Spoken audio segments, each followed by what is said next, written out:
sitting in Iceland and you could be a farmer in Iceland, or you could be, guys like you sitting here. For me, everybody's an audience, and that's why any request to connect that comes, I say yes.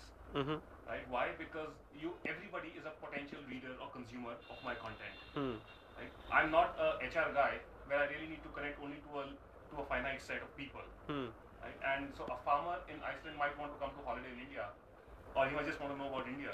And yes, so he's a connect for me. And I agree that especially in the last few months, I've started using all these social media tools available, whether it's Facebook, Twitter, or LinkedIn, and of course my blog. And email marketing, which you are an expert at. So I don't send out emails. I don't send out too many emails anymore, except people who are subscribed to the email newsletters. But yes, I have a huge databases of email also. But I realized it just takes up too much time, and I said, okay, forget it. I'll just. But I did it a few times, but SMS marketing also helped a lot. So I sent out. I want to ask that SMS. Have you tried SMS also? Sorry. I just want to ask. Yeah, so all the contacts I have in my phone book, I subscribe to a service where I could send out bulk SMSs. I'd use it more when I was doing my shows at Habitat last year and the year before that. And even if people didn't land up, it spread the word. It spread the word much better than emails now, because a lot of people just don't read the emails. Talk about something you said about connecting with offline communities. You're trying to create a little bit of an offline community at Kunjum right now. Yeah. Talk about that and talk about what led you to do that. See, eventually my consumers, till I don't get enough traffic to generate advertising and all, my consumers are people, my revenues come from selling my books and selling my photography. Selling my photography as an art which is displayed on walls. Until they don't see it physically, they will not buy it, at least in the Indian context. We are not a Western society where we read a review of a book and we order it online, or we see a nice looking picture on a computer screen and we say we buy it. We want to come to a physical show or a gallery and visualize it, haggle, go back, come back, and then that back and forth happens. Negotiate and still say, okay, no, I'll come back later, and still don't buy it. The French factor is more important. Yeah, but I have Western clients. They walk in, if they like it, they don't even negotiate. They pay money on the spot, take it, and walk back. So that's the insight, the result. So Ajay's gallery is close by, in Hajj Khas. Yeah. So for me, it's important to, in the Indian context, and this is what I've been telling the LinkedIn people. I'm in touch with their marketing guys and all, and I keep telling them again and again, and they're doing it to a certain extent. I said, no matter what you do in India to get greater traction on LinkedIn, you have members. Numbers don't mean anything. But if you want them to be value users, you need to connect to them offline, even though you are an online site, because Indians need to meet face to face. If this was a webinar, all of us would have gone to sleep. Is anybody sleeping right now? So I personally never attend webinars. So what have you done with that insight? So I know you hold social media club events there. We have held 2 events like that. I know you did a festival there. I would like to do much more, but because I'm not physically present here and I don't have a human resource to assist me yet, I'm not able to do enough events yet.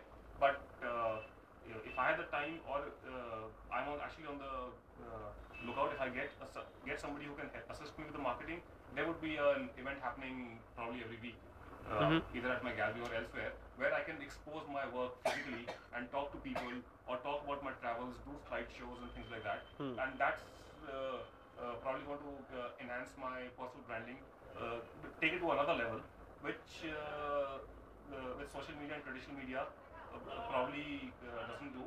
And I also know the more physical events I do, the more traditional media will talk to me. Yes. I've noticed that. Gautam, it's very... I kind of wanted to just go back and say, so personal brand actually means you have to create content continuously. I think most people don't get that, or think a static blog is enough, or a LinkedIn profile is enough.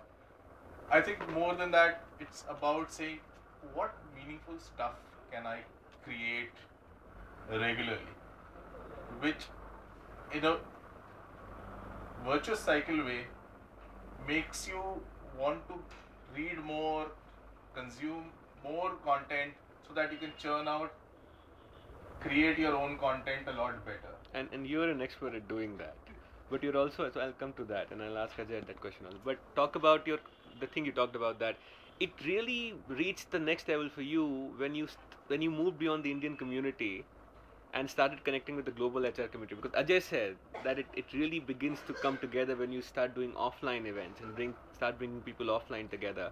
You said something very different. I think we're talking about two different kinds. So if you take the long tail, Ajay wants to hit the head of the tail, because a lot of his sale or a lot of his monetization depends on mainstream, the books being mainstream hits, the photos being mainstream hits.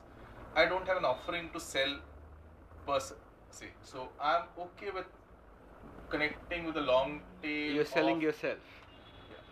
Of building my expertise, of connecting with the long tail of people who are across. You were saying something? Yeah. Just adding to what you're saying, when I was doing pure technology writing, for me, I was doing exactly what you're doing. My leadership was global, right? I was happy connecting online with everyone, and I built up a lot of followers both on my blog as well as on my LinkedIn, because they liked the kind of writing I was doing on tech gazing.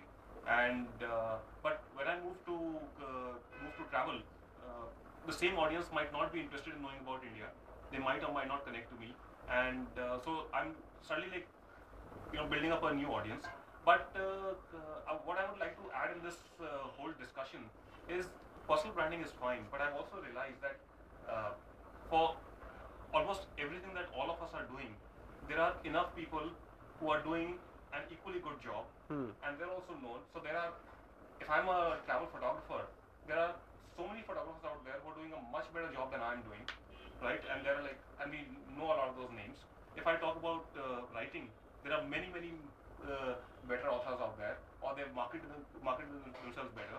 And everything else I'm doing, there are better blogs, there are better everything. But personally branding myself, okay, yes, I got branded as a guy who's a travel writer, author, photographer, blogger. I know a bit of social media and all. Okay, now I think it needs to get into the positioning phase.